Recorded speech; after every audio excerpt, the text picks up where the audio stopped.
오늘 본문의 말씀을 통해서 담대히 말씀을 전하니라 하는 제목으로 은혜를 나누기를 원합니다. 요즘 한국 정치에 보면 새로운 장관들을 임명하면서 많은 인사청문회를 하게 되는 것을 보게 됩니다. 모든 국회의원들이 다 모이는 것은 아니고 청문회장에는 이제 여야 관련된 국회의원들 얼마 정도가 모여서 그 앞에 이제 장관 후보가 여러 가지 신문을 당하는 이런 모습을 보게 됩니다. 그러면서 그걸 준비하면서 그들도 상당히 긴장하고 있는 이런 모습을 보게 됩니다. 오늘 본문에 일어난 이 사건에는 바로 제자들이 마치 몇 명의 국회의원들이 아니라 그 당시 최고 권력을 가진 산헤드린 공의회 70명이 다 모여있는 그 앞에서 신문을 받고 있는 모습을 봅니다. 그들은 위협하고 다시는 예수 이름으로 복음을 전하지 말라 이렇게 말하는데 그 큰 기시 앞에서도 이들이 조금도 주눅이 들거나 위축이 되지 아니하면서 오히려 하나님 앞에서 사람의 말을 듣는 것이 옳은지 하나님의 말을 듣는 것이 옳은지 너희가 스스로 판단하라 하면서 그들을 오히려 교훈합니다. 그리고 그들이 위협할 때도 우리는 보고 들은 것을 결코 전하지 않을 수 없다.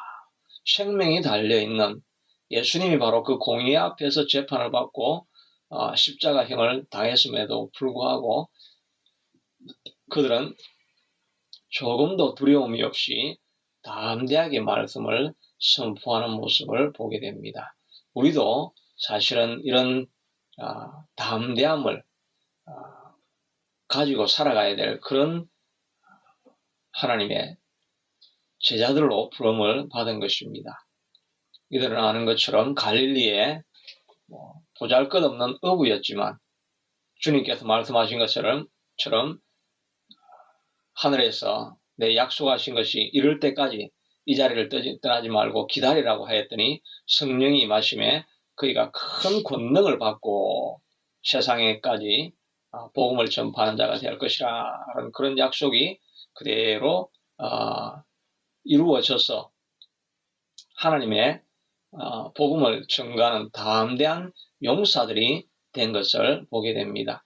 이런 미약한 자들이라 할지라도 주님 앞에 붙들린 자가 되어지면 정말 강력한 도구가 되어서 강철 같은 도구가 되어서 어떤 대적과 환난과 어려움들도 다 이겨나갈 수 있게 되는 것입니다.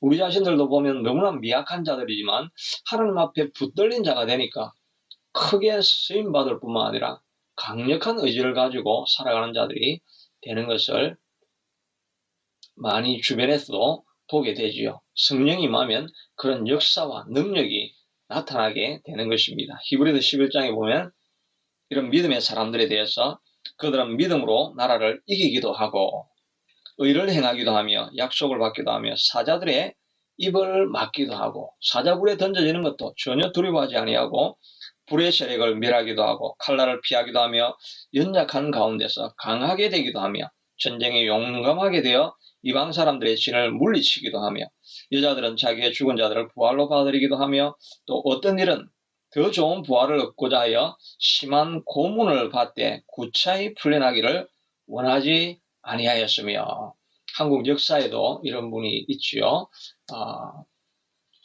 신사참배를 반대하시는 목사님들은 감옥에서 끝없는 고문에 고통을 당하지만 구차히 풀려나기를 원하지 아니하며 믿음을 지키며 아무리 위협을 해도 결코 흔들리지 않는 그런 신앙을 가졌던 분들이 있는 것을 알고 있습니다. 또 어떤 이들은 조롱과 채찍질 뿐 아니라 결박과 옥에 갇히는 시련도 받았으며 돌로 치는 것과 톱으로 캐는 것과 시험과 칼로 죽임을 당하고 양과 염소의 가죽을 입고 유리하여 궁핍과 환난과 학대를 받았으니 톱으로 잘리는 이사야 선지자와 같은 그런 고난을 당하지만 그들은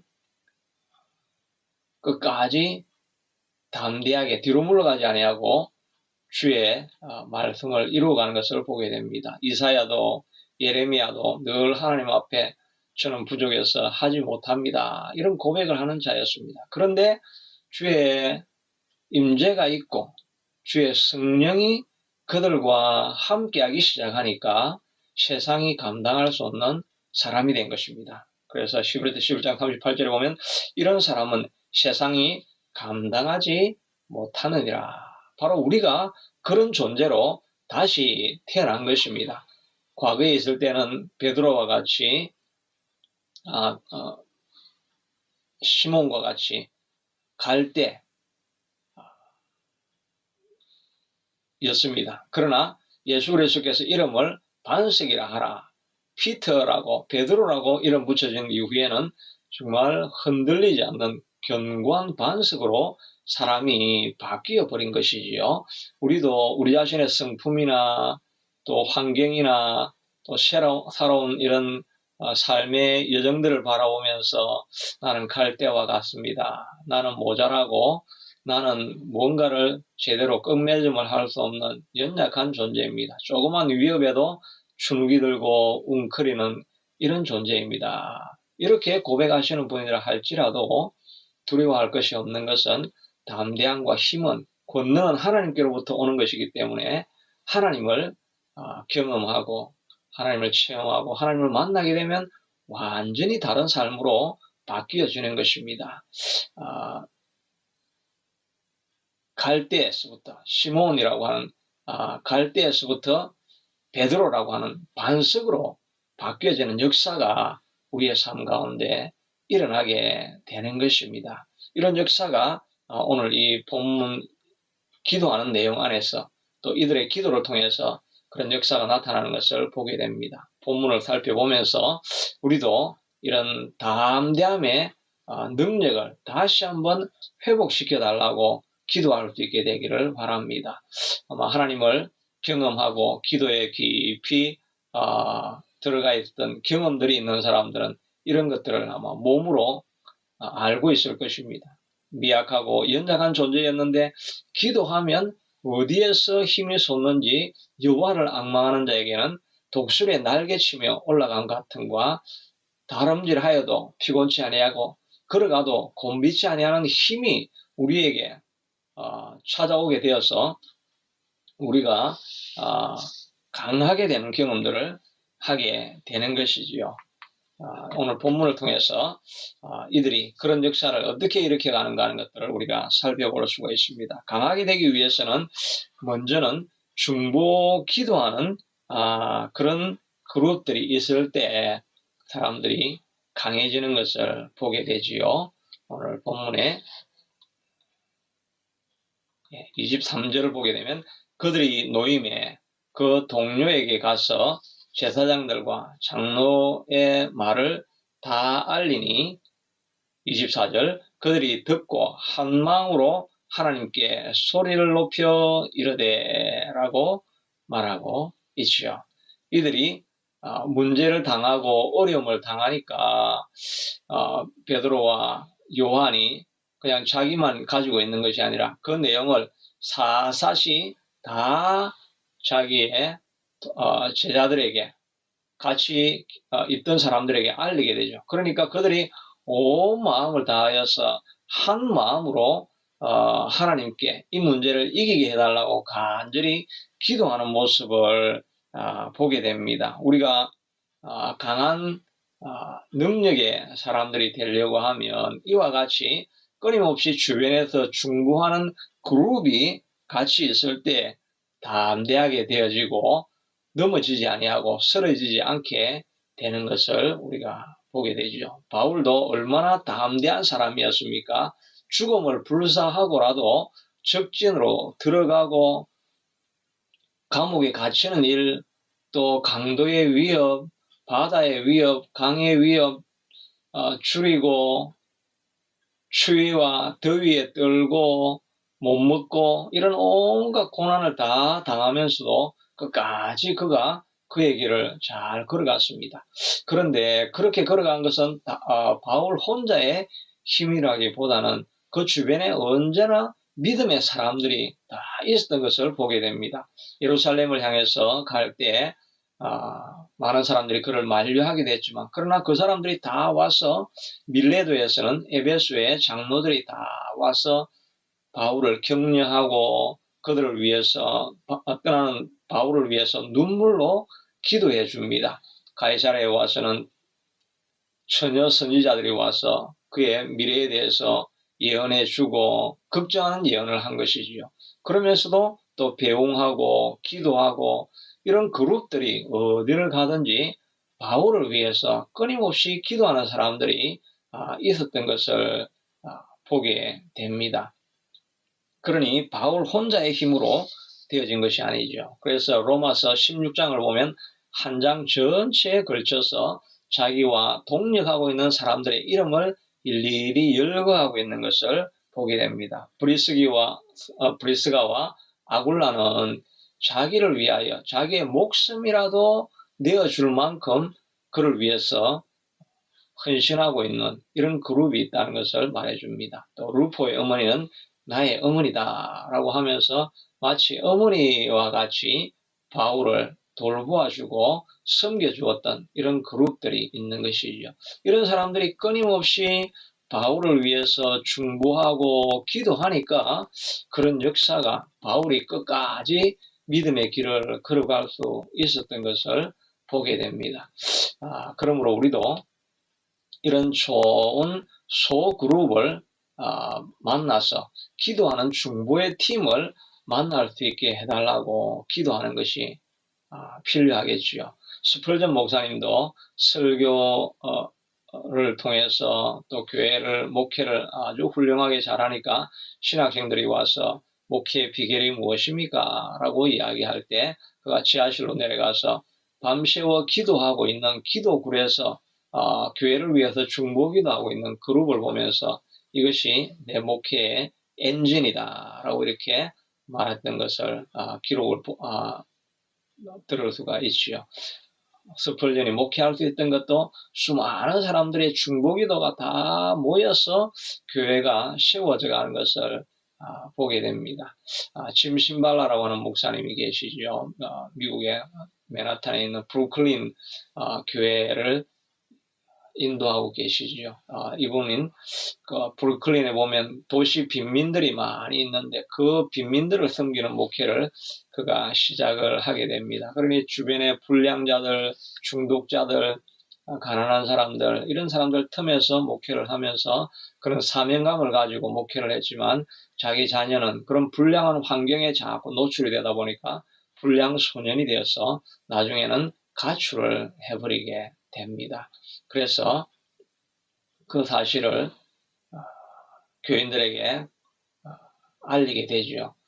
이 신발라 목사님 교회는 브루클린 교회는 한국 교회하고 비슷하게 우리가 금요 철야가 있다고 한다면 이들은 화요 기도회가 있습니다. 화요 기도회를 정말 이렇게 그룹으로 모여서 미국 교회가 철야 기도하는 것처럼 기도하는 이런 교회가 뭐 거의 없죠. 그런데 이 교회는 정말 그런 목마른 사람들이 모여서 화요일 날 계속해서 이렇게 기도를 하게 됩니다. 그 인도하는 가운데 가정 사정을 이해하게 하고 기도할 때 온 성도들이 마치 산모가 산통의 고통을 겪는 것처럼 정말 구르며 간절하게 밤새워 자녀를 위해서 기도해 주게 됩니다. 그러고 나서 바로 그 다음 날 딸이 문 앞에 와 있고 회개의 눈물을 흘리고 돌아오게 되는 역사가 일어나죠.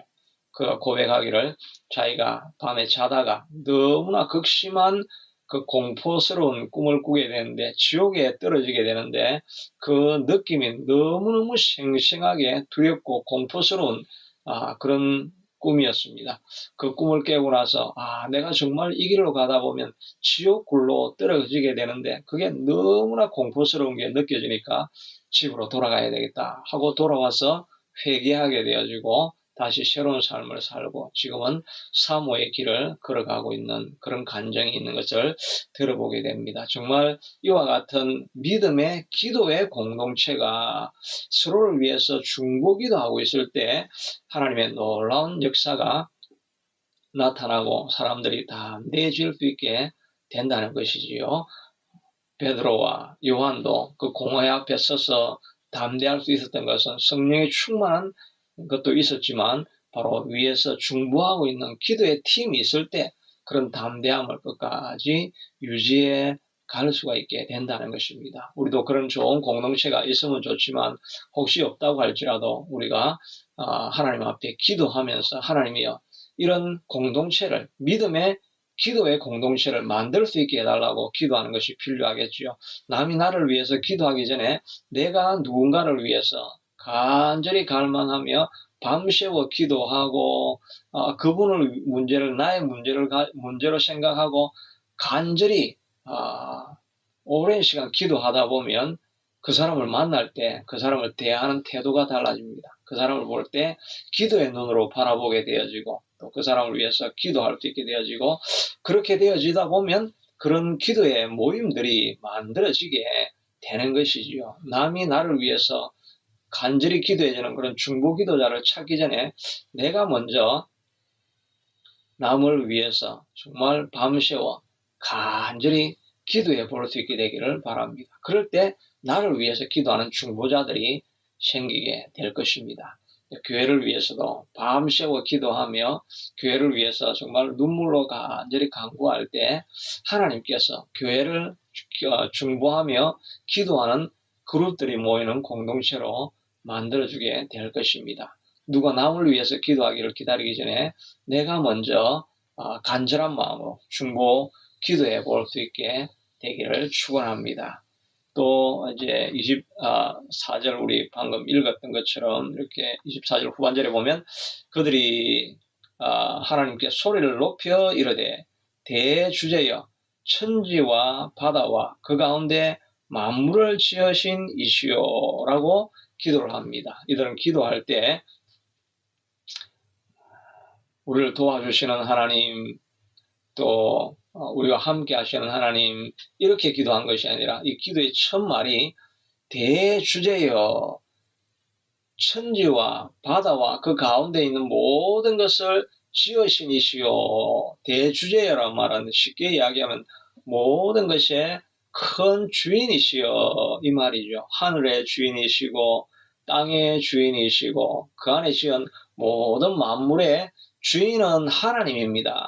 라고 이렇게 고백하며 기도하는 것입니다. 왜냐하면 그들에 대해서 그 뒤에 나오는 것처럼 많은 군왕들이 일어나며 족속들이 일어나고 왕들이 일어나고 관료들이 일어나서 자기를 대적합니다. 사내들인 공회 앞에 있는 그 큰 적들과 로마의 제왕들 이런 많은 사람들을 바라보면서 그러나 우리 하나님은 오히려 그 모든 군왕들을 지으시고 통치하시고 그보다 더 큰 하늘의 달과 별들, 바다까지라도 통치하시는 더 크신 하나님이다라는 것을 선포하고 있는 것이지요. 우리 앞에 큰 문제가 있다 할지라도 환경이 있다 할지라도 질병이 있다 할지라도 그 질병이 아니라 그 질병을 바라보면서 모든 것을 통치하시는 모든 것을 만들어 창조하시고 인도하시는 대주인이신 하나님이요. 하나님은 더 능력이 크십니다. 이 고백을 하며 주님 앞에 나아가는 것입니다. 우리가 환경에 눌리지 아니하고 주저앉지 않으려고 하면 이 크신 하나님을 고백하고 날마다 선포해야 할 것입니다. 모세가 내가 어떻게 이 바로 앞에서 200만 백성을 인도해 내겠습니까? 그렇게 할 때 하나님께서 그에게 보여주시죠. 물을 피로 변하게 하시고 깨구리 재앙, 이 재앙, 우박 재앙, 또 낮과 밤의 재앙, 독종의 재앙, 뭐 이런 모든 것들을 다 보여주시면서 보았지 내가 이 모든 만물을 통치하시고 통치하고 창조하고 만드는 하나님이다. 바로 내 손 안에 있는 것이 아니냐. 이렇게 모세에게 모든 것을 보여줍니다. 우리도 우리 앞에 있는 모든 문제가 무엇이든지 우리 하나님이 더 크시다는 고백을 할 수 있게 되기를 바랍니다. 그러나 우리가 이런 이야기는 듣지만 자기 문제가 앞에 닥치면 하나님이 더 크시다는 것을 금방 잊어버리죠. 모세도 금방 이 10가지 재앙을 경험하고 나왔음에도 불구하고 홍해 앞에 또 애국 군대를 바라보니까 하나님은 이 문제를 이길 수 없을 것이다. 이런 생각을 하게 되는 거죠. 그러니까 그 홍해를 바라보면서 하나님 우리는 다 죽게 되었습니다고 탄식을 하는 것입니다. 그 출애굽기 14장에 보면 모세가 하나님 앞에 부르짖어라고 이야기하는데 이 부르짖다는 말은 하나님 앞에 막 소리쳐 기도했다는 내용이 아니라 그냥 한탄을 했다는 내용이겠지요. 그러니까 하나님께서 너는 왜 부르짖느냐? 지팡이를 내밀어 홍해를 가르치라. 그렇게 말씀한 걸 보면 모세가 기도한 것이 아니라 한탄을 하고 있었던 것을 보게 됩니다. 우리도 우리 문제를 바라보면서는 문제 앞에서 그냥 한탄만 하고 기도 제목으로 삼지 않는 것입니다. 그 말은 하나님은 이 문제에 대해서 관여하실 수도 고치실 수도 회복해 하실 수도 없는 분이시라는 것을 우리가 마음에 확신을 하고 있으니까 절대 그것을 기도 제목으로 삼고 하나님 앞에 아뢰지를 않지요. 그러니까 우리가 문제를 넘어서지 못하는 것입니다. 우리가 만약에 마음에 근심이 들고 염려가 되고 이런 것이 있다고 한다면 그걸 다 기록을 해보는 것은 굉장히 좋은 방식입니다. 내가 지금 왜 마음이 근심이 되는가? 그걸 적어보면 이것 때문에 근심이 되는구나. 또 이 문제 때문에 근심이 되는구나. 이 질병 때문에 근심이 되는구나. 이런 어려움 때문에 근심이 되는구나. 그걸 다 기록을 해보면 됩니다. 그러면 지금까지는 그 기록에다가 그 근심거리에다가 하나님을 이름을 넣지 않았습니다. 그런데 거기에다가 하나님은 이 문제를 이기실 수 있다. 하나님은 이 문제를 해결해 주실 수 있다. 하나님은 홍해를 가르신 것처럼 이 문제도 해결해 주실 수 있다. 이렇게 하고 그것을 다 기도 제목으로 바꾸어 버리면 우리의 마음이 평안을 얻을 수 있게 되는 것입니다. 그래서 하나님 앞에 그걸 기도 제목을 가지고 기도하다 보면 염려에 눌려있지 않아도 되는 것을 보게 되지요. 우리가 염려, 근심, 걱정하고 있는 이유는 하나님을 믿지 않기 때문인 것입니다. 대주제이시며 하늘과 땅을 창조하시고 그 안에 있는 모든 것을 다스리시고 인도하시는 분이 하나님이라는 걸 우리가 인정하지 않고 있으니까 염려, 근심, 걱정 가운데 눌려 있는 것입니다. 다 기도 제목으로 바꾸고 하나님은 하실 수 있으십니다. 홍해를 가르신 하나님께서 내 인생의 길에도 홍해가 열리듯이 새 길이 열리게 하실 분은 우리 주님입니다. 이렇게 대주제이신 하나님 앞에 소리치고 말씀할 때 하나님께서 모든 우리의 문제 가운데서도 담대함을 잃지 않게 만들어주시게 될 것입니다. 예수님께서 들판에서 그를 쫓아오고 있는 수천 명의 군중들이 저녁에 먹을 것이 없게 되니까 제자들이 걱정을 합니다. 그럴 때 예수님께서 너희가 저들에게 먹을 것을 주라고 이야기하니까 그들은 200데나리온 있어야 되는데 어떻게 먹입니까? 우리 아무것도 할 수 없습니다. 이렇게 고백을 하게 되죠. 그 말은 예수님이 함께 계신데도 예수님도 이 많은 사람을 먹이는 것은 불가능해. 이건 기도 제목으로 삼을 수도 없는 거야. 그렇게 하면서 기도 제목으로 내어놓지를 않는 것입니다. 안드레도 오병이어의 어린이 도시락을 가져왔지만 이것으로 무엇을 하겠습니까? 이렇게 하면 하나님도 이 문제는 해결할 수 없는 문제지 않습니까? 이런 마음을 가지고 우리가 있는 것입니다. 그런데 하나님께서 예수님이 함께 하시니까 축사하실 때 오병이어로 5,000명, 전체 인구로는 2만 명 가까이 되는 사람들을 먹이시는 역사가 일어나지 않았습니까?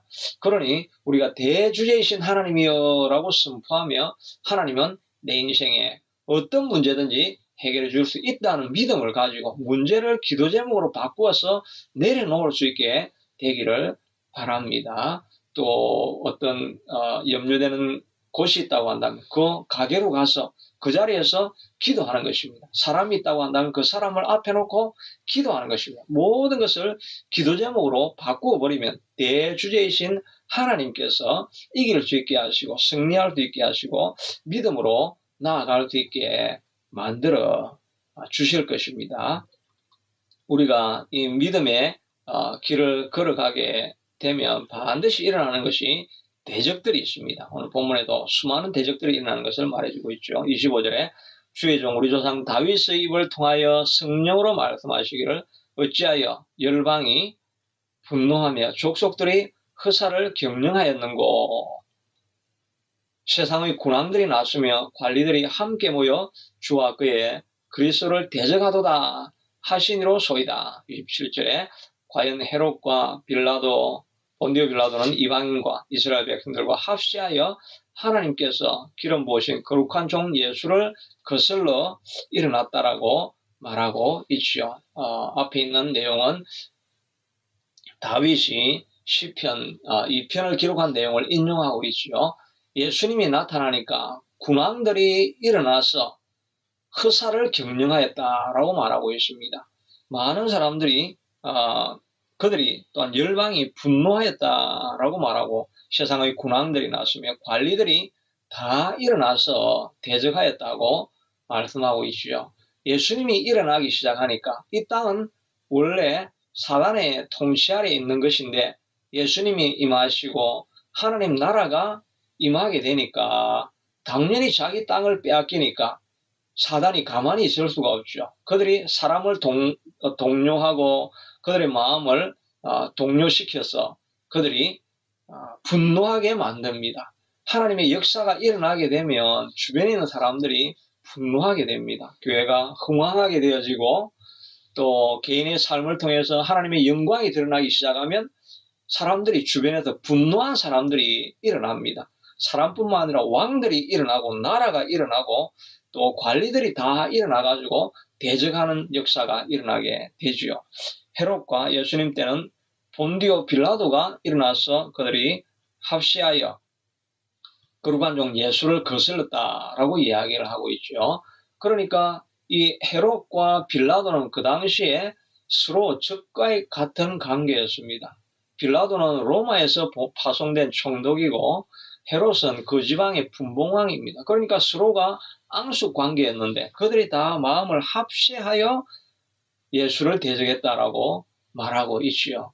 우리가 일어나게 되면 원수들까지 자기들끼리 합시하여서 우리를 대적하고 일어나서 어찌하든지 우리가 하나님의 일을 완성하고 주님의 일을 이루어내는 것을 막으려고 온갖 수단을 다 사용하는 것을 보게 됩니다. 우리 매일 하는 아둘람 기도회를 통해서도 보면 마태복음에 예수님께서 탄생하셨다는 기사를 보고 헤롯이 어찌하든지 어린 아기 예수를 죽이려고 하고 안 되니까 주변에 있는 모든 2살 미만의 어린이를 다 죽여버립니다. 우리가 믿음으로 무언가를 하려고 하고 일어서서 다시 한번 결단하고 나아가야 되겠다. 이렇게 하면 어떤 세력들을 통해서든지 환경을 통해서든지 우리를 누르고 짓밟고 죽여서 믿음의 삶으로 일어나지 못하게 하는 세력이 끊임없이 우리 가운데 있다는 것을 알아야 되겠죠. 그러니까 우리 주변에 일어나는 환경을 바라보면서 사람들을 탓하거나 환경을 탓할 것이 아니라 믿음으로 나아갈 때 영적인 대결이 있다. 그러니 오히려 이런 어려움이 있을 때 더 많이 기도하고 나아가서 하나님의 성령의 권능으로 이 사단의 음모들을 대적의 음모들을 다 물리칠 수 있게 하기를 위해서 간절히 갈망하고 기도해야 되겠다. 이런 마음으로 나아가야 할 것입니다. 우리는 뒤로 물러가 침륜에 빠질 자가 아닌 것입니다. 사단의 최고의 목표는 우리가 하나님의 일을 하려고 하고 나라를 세워가려고 하고 내 삶을 통해서 하나님의 영광을 드려야 되겠다라고 하면 그것을 포기하게 만드는 것입니다. 낙심해서 그 일은 안 된다고 생각하고 그만두게 만드는 것입니다. 그만두면 사단은 이기는 것입니다. 자기의 목적을 이루게 되는 것입니다. 그래서 예수님께서 친히 말씀하시기를 세례 요한의 때부터 천국은 침노를 당하나니 침노하는 자가 빼앗느니라. 우리가 뒤로 물러가면 하나님께서 저를 기뻐하지 아니하시느니라. 우리는 뒤로 물러가 침륜에 빠질 자가 아니다. 쟁기를 잡고 뒤를 돌아보는 자는 하나님 나라에 합당치 아니하리라고 말씀하시면서 대적하는 세력들이 일어난다고 할지라도 더욱더 기도하고 간구하고 하나님 앞에 더욱더 나아감으로 말미암아 이 모든 영적인 세력들을 뚫고 나아가서 하나님의 나라를 이루어내고 말씀을 선포하여서 죽은 자를 구원하고 절망스러운 환경 속에서 다시 구원함을 받고 일어서는 것을 하나님께서 기뻐하시고 있는 것입니다. 그러므로 우리가 담대함을 잃지 않아야 할 것입니다. 군왕들이 일어나고 공의 앞에 서고 위협이 찾아오고 이렇게 할 때라도 우리는 물러서지 않아야 될 것입니다. 우리가 가장 적극적으로는 하나님 나라를 전파하고 복음을 전가하고 하나님 나라를 세우고 교회를 세우는 일에 있어서 우리가 결코 뒤로 물러서지 않는 이 일이 1차적으로 중요한 것이고, 또한 우리의 삶 가운데서도 일상적인 삶 속에서 우리를 자꾸 낙심시키고 절망시키고 좌절하게 하고 분쟁이 일어나게 하고 하는 이런 환경들이 일어날 때 우리가 담대함으로 하나님 이 모든 일들을 이길 수 있는 힘과 용기를 주시옵소서 우리가 기도하며 나아가야 할 것입니다. 이들도 그 이후에 보면 그들이 우리를 담대하게 하옵소서, 질병이 고쳐지게 하시고 환경들이 바뀌어지게 하시며 또 모든 대적하는 것들이 물러서게 해달라고 그들이 하나님 앞에 기도하고 기적과 표사가 일어나며 질병이 고쳐지는 것이 우리에게 일어나게 해달라고 그 뒤에 본문에 계속해서 나오고 있지요. 그들이 간절히 기도할 때 담대함도 일어나고 마침내는 기도를 마쳤을 때 땅이 진동하고 성령이 충만하게 되어서 모든 사람들이 하나님의 말씀을 담대히 선포하게 되었더라고 말씀하고 있는 것입니다. 그러므로 우리가 어떤 환경을 접하든지 간에 담대하게 온 세상의 주제이신 하나님을 위해서 우리가 도움을 구하고 간절히 기도하며 나아가기를 바라고, 또는 우리 자신뿐만 아니라 다른 사람을 위해서 우리가 먼저 간절히 중보하는 간절한 기도를 통해서 중보하는 그룹이 바로 우리 자신들을 통해서 일어날 수 있게 해달라고 기도하고 나아갈 때 우리가 모든 대적들을 이기고 승리하는 자리로 나아가게 될 줄로 믿습니다. 자비하신 아버지 하나님, 이 미약하고 평범한 갈릴리 어부 출신이었던 이들이지만 주님의 성령이 임하게 될 때 세상을 두려워하지 아니하고 군왕을 두려워하지 아니하고 담대한 역사가 일어났습니다. 이들은 같이 모여서 중보하며 간절히 서로를 위해서 기도할 때 서로가 서로에게 힘을 공급하게 되어집니다. 그들은 기도할 때 대주제라는 것을 확신하였습니다. 하늘과 땅을 창조하시고 그 안에 있는 모든 만물을 창조하시고 지금도 그 일 안에 있는 일들을 주관하시는 분이신 것을 그들이 알고 있었기 때문에 담대함으로 기도할 수 있었습니다. 오늘 우리도 한 주간 만나게 될 어떤 환경을 대하든지 간에 모든 것을 기도 제목으로 삼고 주님 앞에 맡기고 달려나가서 이기고 승리하는 우리가 될 수 있게 축복하여 주옵소서. 예수님 이름으로 기도드리옵나이다. 아멘. 찬송